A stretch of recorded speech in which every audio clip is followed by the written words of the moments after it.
नमस्कार, स्वागत है आपका आपके सितारे में और मैं हूं आपके साथ प्राची पाराशर। आज बसंत पंचमी का त्योहार है, तो सबसे पहले समाचार प्लस के सभी दर्शकों को बसंत पंचमी की हार्दिक शुभकामनाएं। बसंत पंचमी का त्योहार पूरे देश में धूमधाम के साथ मनाया जाता है। मां सरस्वती की पूजा की जाती है, साथ ही श्री कृष्ण और विष्णु जी की पूजा का भी विधान है। आज के दिन का महत्व क्या है और आज मां सरस्वती की पूजा कैसे करें, ये जानेंगे आज कार्यक्रम में। साथ ही जानेंगे आपका साप्ताहिक राशिफल। तो देर कैसी, शुरू करते हैं आपके सितारे। बसंत पंचमी पर कैसे करें मां शारदा की आराधना, जानिए पंडित वैभव नाथ शर्मा से बसंत पंचमी पर पूजा का विधि विधान। आपके सितारे में आप अपनी हर परेशानी का हल प्राप्त कर सकते हैं और अपने सवाल पूछ सकते हैं। स्टूडियो में साथ देने के लिए मौजूद हैं विश्वविख्यात ज्योतिषाचार्य और वास्तुशास्त्री पंडित वैभव नाथ शर्मा। आचार्य जी, हार्दिक स्वागत है आपका। जी नमस्कार व हार्दिक शुभकामना। तो यदि आपके मन में कोई सवाल है तो आप भी हमें कॉल कर सकते हैं। हमारे नंबर्स लगातार आपकी टीवी स्क्रीन पर फ्लैश किए जा रहे हैं। आप हमें हमारे टोल फ्री नंबर पर भी कॉल कर सकते हैं। आप हमसे सीधी बात कर सकते हैं। हमारा टोल फ्री नंबर है 180010263003। आप इस नंबर पर मुफ्त में कॉल करें। इसके अलावा आप हमें हमारे लैंडलाइन नंबर्स 012046463332 और 012046463327 पर भी कॉल करके हमसे सीधी बात कर सकते हैं। तो चलिए सबसे पहले आचार्य जी से जान लेते हैं कि आने वाले पूरे हफ्ते में कौन कौन सी मुख्य तिथियां पड़ने वाली हैं। जी बिल्कुल, हम लोग बात कर रहे हैं आगामी सप्ताह यानी 24 से 31 जनवरी के मध्य की। तो 31 जनवरी के बीच में कौन कौन सी विशेष तिथियां पड़ने वाली, आइए जानते हैं। इस सप्ताह 30 जनवरी शुक्रवार को जया एकादशी का व्रत मनाया जाना है। सभी एकादशियों में सब एकादशी का अपना एक अलग विशेष महात्म होता है। ठीक उसी प्रकार जया एकादशी का अपना महात्म है। इस तिथि पे व्रत करने से ऐसा मानते हैं कि व्यक्ति जो है वह अजेय हो जाता है, जीवन के हर क्षेत्र में उसको जय की प्राप्ति होती है। तो ये व्रत भी अपना एक विशेष महात्म रखता है। इस तिथि को निश्चित ही मनाना चाहिए। तो चलिए अब सबसे पहले जान लेते हैं 12 राशियों का राशिफल, जिसमें बात करेंगे मेष राशि वाले जातकों का आने वाला सप्ताह कैसा रहने वाला है। मेष राशि वाले जातक लोगों के लिए सप्ताह के आरंभ के जो कुछ दिन होने वाले हैं वो थोड़े से कमजोर रहने वाले हैं। इसमें आपको बहुत अच्छा लाभ नहीं मिलेगा। इसमें आप भावनात्मक स्तर पर थोड़ा सा विचलित हो सकते हैं, थोड़ा इमोशनल ज़्यादा हो सकते हैं। जोखिम उठाने की आपकी प्रवृत्ति जो है उस पर आपको नियंत्रण रखना आपके लिए ज़्यादा लाभदायी होगा। इस समय में आप रिस्क ना लें तो आपके लिए ज़्यादा बेहतर है। इसके बाद शेष 5 दिन जो है वो आपके लिए बेहतरीन सिद्ध होने वाले हैं। बहुत अच्छी आपको सफलता प्राप्त हो सकती है। रचनात्मक कार्यों में आपकी रुचि बढ़ेगी। यदि आप लेखन, साहित्य, कला, संगीत व सिनेमा इत्यादि से जुड़े हुए हैं, मीडिया इत्यादि से जुड़े हुए हैं, तो आपको अपनी प्रतिभा दिखाने का भरपूर अवसर प्राप्त होगा। इस हफ्ते को शुभ बनाने के लिए हनुमान जी की पूजा आराधना आपके लिए बहुत ही शुभ हो सकती है। तो बजरंग बाण का पाठ करें और किसी तनाव या दबाव में आकर के बड़े निर्णय करने से आपको बचना चाहिए। चलिए अब जान लेते हैं कि वृषभ राशि वालों का सप्ताह कैसा रहेगा और सप्ताह को शुभ बनाने के लिए क्या करें और क्या ना करें। वृषभ राशि वाले जातक लोग हफ्ते के पहले 4 दिन जो है वो आपके लिए बहुत ही बेहतरीन सिद्ध होने वाले हैं। बहुत अच्छा आपको लाभ देकर के जाएंगे। आपके संपर्क के दायरे का विस्तार होगा। आपका सामाजिक परिक्षेत्र जो है उसमें वृद्धि होने के संयोग दिखते हैं। आपका सोशल सर्किल बढ़ेगा। सोशल नेटवर्किंग से अपनी स्थिति को और आप मजबूत कर सकते हैं। आप अपने सामाजिक संबंधों को और प्रगाढ़ बना सकते हैं। निकटस्थ स्थान की यात्रा हो सकती है जो आपके लिए काफी शुभ रहने वाली है। इस हफ्ते को शुभ बनाने के लिए भगवान श्री विष्णु की पूजा आराधना आपके लिए सर्वोत्तम हो सकती है। जब भी आप भगवान विष्णु की पूजा आराधना करते हैं तो पूजा के उपरांत केसर का तिलक मस्तक पर धारण करना आपके लिए बहुत ही शुभ होगा। धन के निवेश से आपको बचना चाहिए। चलिए अब जान लेते हैं मिथुन राशि वाले जातक अपने सप्ताह को शुभ बनाने के लिए क्या करें। मिथुन राशि वाले जातक लोगों के लिए इस हफ्ते आपके आत्मविश्वास में वृद्धि होने के संकेत दिखाई देते हैं। आर्थिक क्षेत्र में किए गए प्रयास आपको बहुत अच्छी सफलता प्रदान करने वाले हैं। रुके हुए धन के मिलने की संभावना है, यानी जो भी आपका कहीं पैसा रुक गया था, अटक गया था, कोई पेमेंट आपकी बाकी थी, तो बकाया धन की प्राप्ति का बहुत अच्छा संयोग इस हफ्ते में आपके लिए बनेगा। शुभ बनाने के लिए भगवान श्री राम की पूजा आराधना आपके लिए बहुत ज्यादा सफलतादायी सिद्ध हो सकती है। तो राम रक्षा स्तोत्र का पाठ आप रोज करें, बहुत अच्छा लाभ ले सकते हैं। गलत मित्रों की संगत से आपको बचने के लिए सुझाव देता हूं, क्योंकि इसमें ऐसे लक्षण बनते हैं कि गलत मित्रों की संगत में आप किसी कुसंगति में या किसी बहुत खराब स्थिति में फंस सकते हैं, तो उससे बचना चाहिए। और अब जानते हैं कर्क राशि वाले जातकों के सितारे इस पूरे सप्ताह क्या कह रहे हैं। कर्क राशि वाले जातक लोगों के लिए इस सप्ताह रविवार का दिन जो है आपके लिए थोड़ा सा मध्यम प्रतीत होगा। उसके अलावा बाकी दिनों में आप अच्छा लाभ ले सकते हैं। मन भी अस्त व्यस्त रहने वाला है और शरीर में ऊर्जा की कमी का अनुभव आप कर सकते हैं। बाकी 6 दिन आपके लिए बहुत उत्तम व्यतीत होंगे। इस हफ्ते को शुभ बनाने के लिए भगवान श्री कृष्ण की पूजा करना आपके लिए सर्वोत्तम होगा। ओम क्लीं कृष्णाय नमः मंत्र का 108 बार आप नियमित जाप करें पूरे हफ्ते में, तो बहुत अच्छा लाभ मिल सकता है। बहुत ज्यादा किसी भी बात को लेकर के चिंतित या विचलित नहीं होना चाहिए। बहुत धैर्य से, शांतिपूर्ण तरीके से अपने दिनों को बिताइए, आपको फायदा मिलेगा। चलिए अब जान लेते हैं सिंह राशि वाले अपने सप्ताह को अच्छा व्यतीत करने के लिए क्या करें।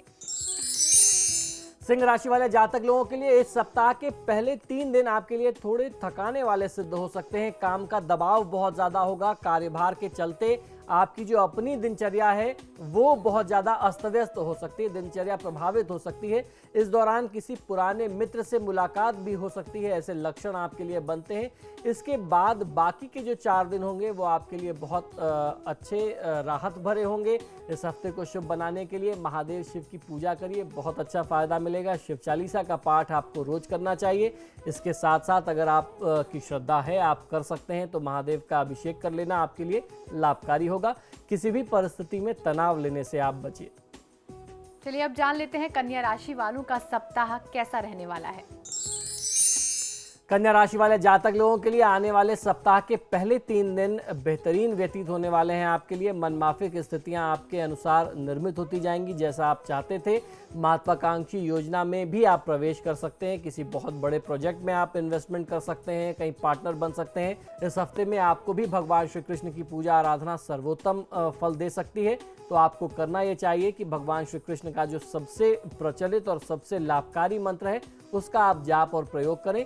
ओम क्लीं कृष्णाय नमः का आपको नियमित जाप करना चाहिए।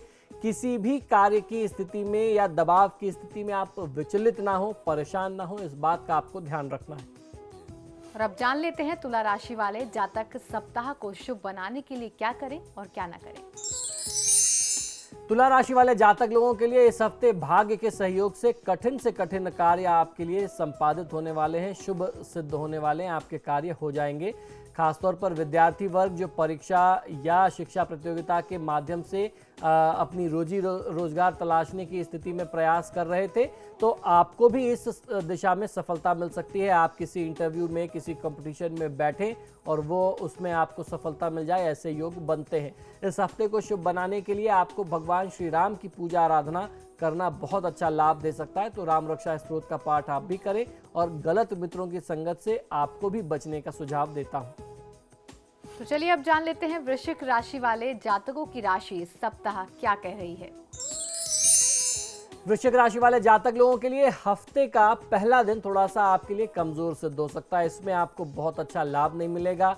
मानसिक तनाव, चिंताएं बढ़ेंगी, व्यर्थ की चिंताएं मन को घेरे रहेंगी, काम का दबाव भी बहुत होगा। इसके अलावा बाकी जो हफ्ते के 6 दिन होंगे वो बहुत बेहतरीन, बहुत उम्दा सिद्ध होने वाले हैं आपके लिए। इस हफ्ते को शुभ बनाने के लिए हनुमान जी की पूजा आराधना आपके लिए शुभ होगी। हनुमान चालीसा और बजरंग बाण का पाठ करना चाहिए। तनाव और दबाव में आकर के बड़े निर्णय करने से, खासतौर पर करियर से जुड़े हुए या आर्थिक मामलों से जुड़े हुए निर्णय करने से आपको बचना चाहिए। और अब जान लेते हैं धनु राशि वाले जातकों की राशि इस सप्ताह क्या कह रही है। सप्ताह को शुभ बनाने के लिए वो क्या करें और क्या ना करें। धनु राशि वाले जातक लोगों के लिए इस हफ्ते के पहले 3 दिन थोड़ा सा आपके लिए लाभकारी सिद्ध नहीं रहने वाले हैं, ऐसे लक्षण बनते हैं। ये हफ्ते शुरू के आरंभ के कुछ दिन कमजोर रहेंगे। जोखिम उठाने से हानि हो सकती है, तो इन दिनों में आपको रिस्क लेने से बचना चाहिए। इस बात का आपको ध्यान रखना है। स्वास्थ्य के प्रति भी लापरवाही आप ना बरतें तो आपके लिए ज्यादा अच्छा होगा। इसके बाद के जो 4 दिन हैं वो आपके लिए ज़्यादा श्रेयस्कर होंगे। तो आपको बुधवार के बाद से लाभ मिलना आरंभ हो सकता है, या यूँ कहें कि बुधवार से लाभ मिलना आरंभ होगा। कठिनाइयों से आपको मुक्ति मिलेगी। मित्रों एवं शुभचिंतकों का भरपूर सहयोग प्राप्त होगा, समर्थन मिलेगा। प्रेम संबंधों में आत्मीयता बढ़ेगी, प्रगाढ़ता आएगी और लाभदायक यात्राएं होने के लक्षण आपके लिए बनते हैं। इस हफ्ते आपको करना यह है कि आप हनुमान जी की पूजा आराधना करें, खासतौर पर मंगलवार के दिन, क्योंकि आरंभ के कुछ दिन खराब हैं तो आगे आपको नुकसान ना मिले। तो इस हफ्ते में मंगलवार के दिन हनुमान जी के मंदिर में सिंदूर और चमेली के तेल का चोला अर्पित करें और हनुमान जी के समक्ष बैठ करके हनुमान चालीसा और बजरंग बाण का पाठ करें तो आपको फायदा मिलेगा। तनाव और दबाव में कोई बहुत बड़े निर्णय करने से बचना चाहिए और चिंता को अपने ऊपर हावी होने से भी रोकना चाहिए। और अब जान लेते हैं मकर राशि वालों की राशि इस सप्ताह क्या कहती है। इस सप्ताह वो क्या करें और क्या ना करें।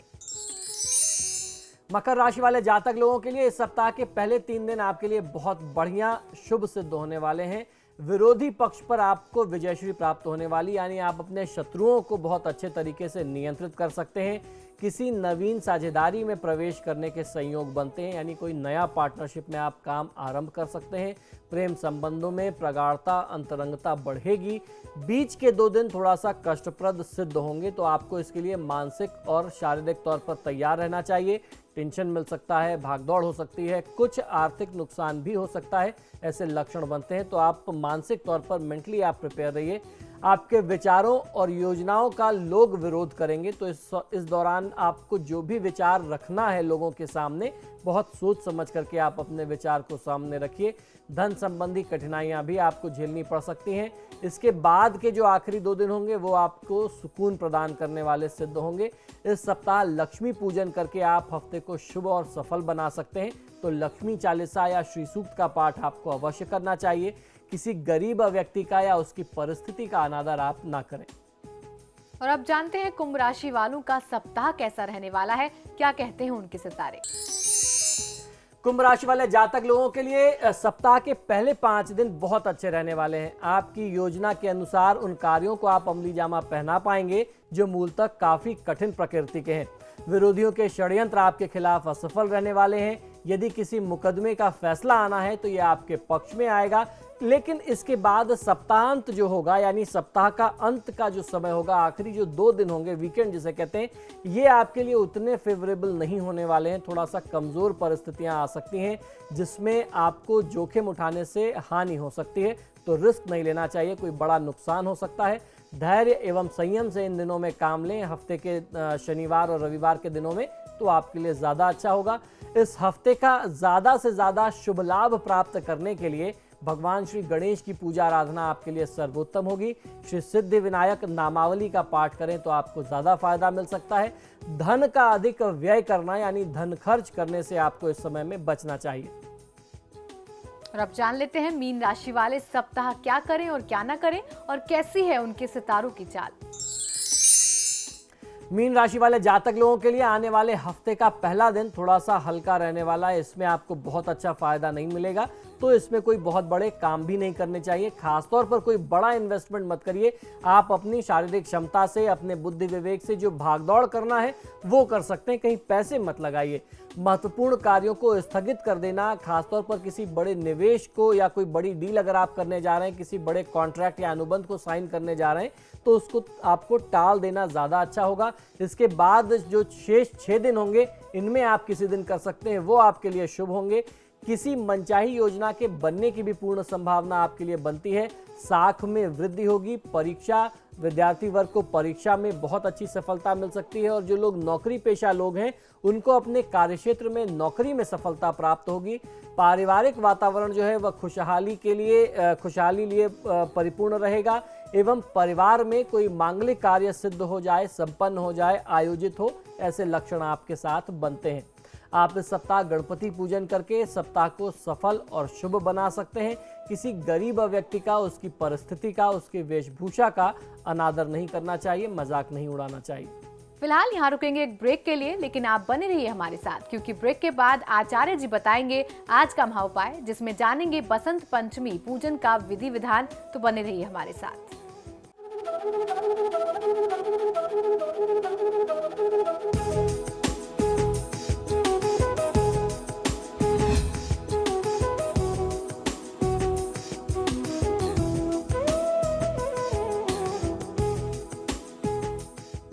के बाद आपका स्वागत है। तो चलिए अब जानते हैं क्या है आज का महाउपाय।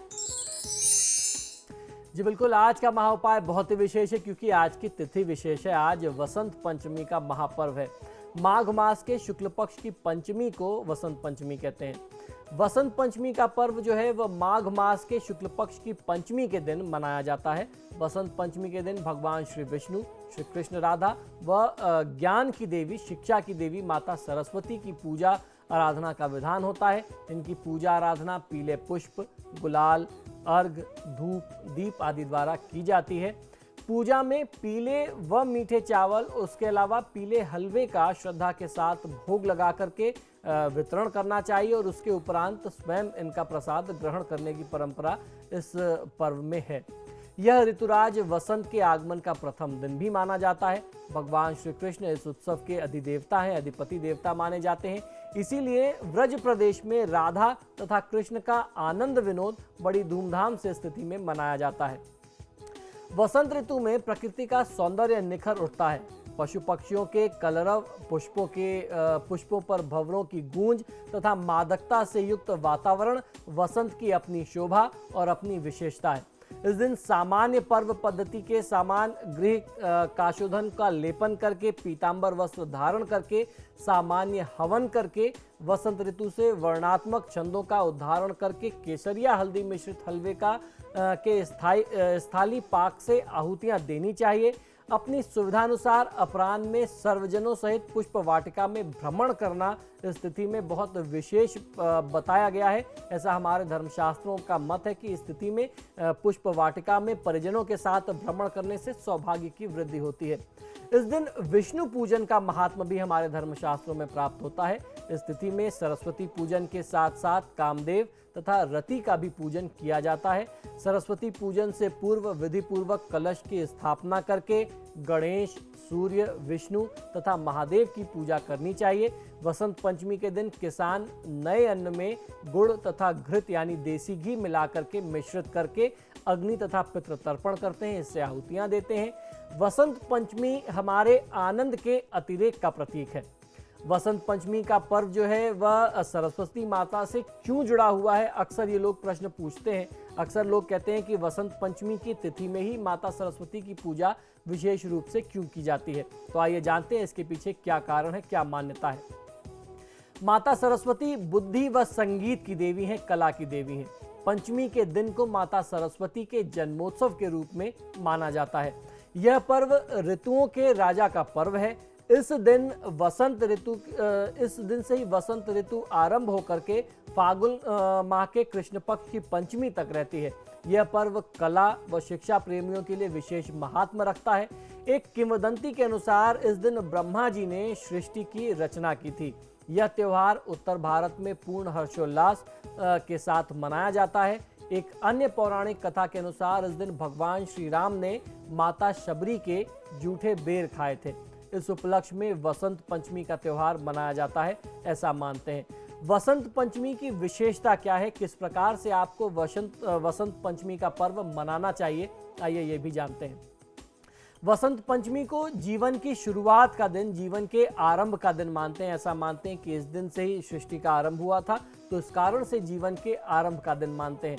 यह दिन खुशियों के आगमन का दिन होता है। बसंत का मौसम बहार का मौसम होता है। इस माह में खेतों में चारों ओर पीली सरसों की जो फसल है वह लहलहा रही होती है और सबका मन मोह लेती है। गेहूं की बालियां सोने के रूप में लहलहाने लगती हैं, रंग बिरंगे फूल खिलने लगते हैं। वसंत पंचमी के दिन को रंगों, खुशियों के स्वागत के रूप में भी मनाया जाता है। माघ माह की 5वीं तिथि को वसंत पंचमी मनाई जाती है। इस दिन सरस्वती माता के अलावा भगवान विष्णु व कामदेव की पूजा उपासना करें तो जीवन में बहुत अच्छा लाभ लिया जा सकता है। सभी 6 ऋतुओं में से वसंत ऋतु सबसे अधिक मनमोहक होती है। वसंत पंचमी के दिन माता शारदा का अर्थात मां सरस्वती का पूजन करना कैसे है और ये पूजन विद्यार्थी वर्ग को अवश्य करना चाहिए। तो आइए जानते हैं कि इसका आपको किस प्रकार से विधान पालन करना है। माता शारदा के पूजन के लिए वसंत पंचमी का दिन विशेष तौर पर शुभ कहा जाता है। इस दिन 2 से लेकर के 10 वर्ष की कन्याओं को पीले और मीठे चावल का भोजन कराएं तो बहुत अच्छा लाभ मिलता है। ये अवश्य कराना चाहिए तथा उन कन्याओं का पूजन किसी भी व्यक्ति को करना बहुत लाभकारी होता है। ये सीधे तौर पर आपको माँ सरस्वती की कृपा दिलाता है। माँ शारदा और कन्याओं का पूजन करने के बाद पीले रंग के वस्त्र और आभूषण कुमारी कन्याओं, निर्धनों व विप्रों अर्थात ब्राह्मणों को देने से परिवार में ज्ञान, कला व सुख शांति की वृद्धि होती है। इसके अतिरिक्त इस दिन पीले फूलों से शिवलिंग की पूजा करना भी बहुत ही विशेष शुभ माना जाता है। वसंत पंचमी का मुहूर्त क्या है, समय में किस समय में आप विशेष पूजा करें, तो आइए जानते हैं। मुहूर्त समय में उपयोग कैसे आप कर सकते हैं जिससे आपको फायदा मिले। वसंत पंचमी को स्वयं सिद्ध मुहूर्तों में से एक माना जाता है। ऐसा कहते हैं कि जब किसी व्यक्ति के सामने बहुत दुविधा की स्थिति हो, बहुत कष्ट की स्थिति हो, आपको कोई तिथि ना मिल रही हो, आप निर्णय ना कर पा रहे हो कि किस दिन कोई भी मांगलिक कार्य करना है, शादी, विवाह, बच्चों की पढ़ाई जिसको विद्या आरंभ कहते हैं, या आपको अपनी कोई व्यापारिक प्रतिष्ठान का शुभारंभ करना है, किसी भी प्रकार का कोई भी काम करना हो, गृह प्रवेश इत्यादि करना हो और आपको कोई उचित तिथि ना मिल रही हो, तो वसंत पंचमी जो है वह अपने आप में स्वयं सिद्धा तिथि मानी जाती है। वसंत पंचमी के दिन शुभ कार्य करने से, जैसे विवाह, भवन निर्माण, कूप निर्माण, फैक्ट्री आदि का शुभारंभ, शिक्षण संस्थाओं का उद्घाटन करने के लिए सबसे शुभ मुहूर्त के रूप में इसका प्रयोग किया जाता है। तो इस तिथि का आप लाभ ले सकते हैं। अब बात कर लेते हैं कुछ ऐसे मंत्रों की जिनका जाप और प्रयोग किसी भी व्यक्ति को बहुत अच्छा लाभ दे सकता है। और ये एग्जाम्स का टाइम है, तो बच्चों के लिए, स्टूडेंट्स के लिए, विद्यार्थियों के लिए ये मंत्र बहुत ही चमत्कारी सिद्ध हो सकते हैं। माँ सरस्वती के ये सरल मंत्र हैं। इन मंत्रों से माँ सरस्वती की आराधना करने से आपको लाभ मिलेगा। माता सरस्वती का मूल मंत्र क्या है, आइए जानते हैं। वीणा वादनी शुभ वसना मंद मंद मुस्कुराती हंस पर विराजमान मां सरस्वती के पूजन से मानव जीवन का अज्ञान रूपी जो अंधेरा है वह दूर होकर के ज्ञान का प्रकाश मानव को प्राप्त होता है।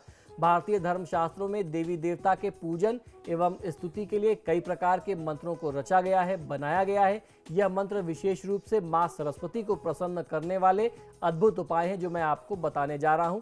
जब भी कोई परीक्षा देने जाए तब इस मंत्र को सच्चे मन से मां सरस्वती के समक्ष स्मरण करके 7 बार पढ़ ले तो बहुत अच्छा लाभ मिलता है। सरस्वती पूजन के समय यह मंत्र, यह श्लोक पढ़ना माता की असीम कृपा दिलाता है। अगर समयाभाव हो तो मात्र एक बार भी इस मंत्र का अगर आप उच्चारण करें देसी घी का दीपक जला करके तो बहुत अच्छा लाभ मिलता है। तो आइए जानते हैं कौन कौन से ऐसे मंत्र हैं जिनका आप जाप करके प्रयोग कर सकते हैं। सबसे पहले जानेंगे माता सरस्वती का सरल अष्टाक्षर मंत्र। इस मंत्र का पाठ सरस्वती पूजन के साथ कोई भी विद्यार्थी उस दिन तो जरूर करे और उसके बाद अपनी नियमित दिनचर्या में इसका जाप करता रहे तो विद्या और बुद्धि में वृद्धि होती है। यह मंत्र देवी सरस्वती का मूल मंत्र माना जाता है। शारदा शारदा भौम्य वंदना वंदनाम्बुजे सर्वदा सर्वदास्मकाम सन्निधिम सन्निधिम क्रियातु। मंत्र पुनः एक बार सुन लीजिए, ये बहुत लाभकारी है, आपको बहुत अच्छा फायदा देगा। इस मंत्र का जाप किसी भी बच्चे को सरस्वती पूजा में आज की तिथि में जरूर करना चाहिए और उसके बाद आप रोज की अपनी दैनिक दिनचर्या में इस मंत्र का जाप करें तो जीवन में आप सफलता के शिखर पर पहुंच सकते हैं। मंत्र पुनः एक बार सुन लीजिए।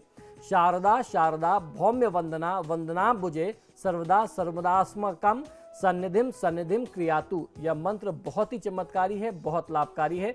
अब जानते हैं अष्टाक्षर मंत्र कौन सा है। श्रीं ह्रीं सरस्वत्यै स्वाहा। मंत्र पुनः एक बार सुने। श्रीं ह्रीं सरस्वत्यै स्वाहा। इस मंत्र का भी आप जाप कर सकते हैं।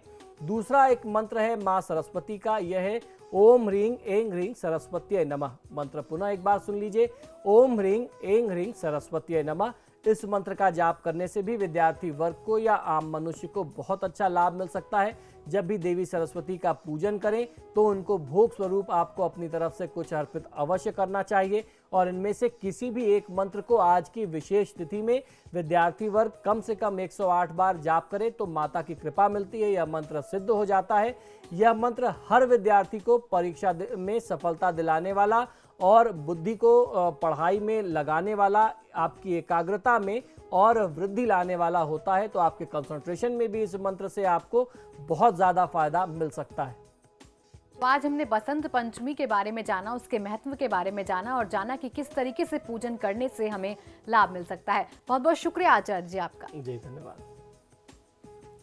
फिलहाल आज के सितारे में इतना ही, लेकिन समाचार प्रेस पर खबरों का सिलसिला लगातार जारी है।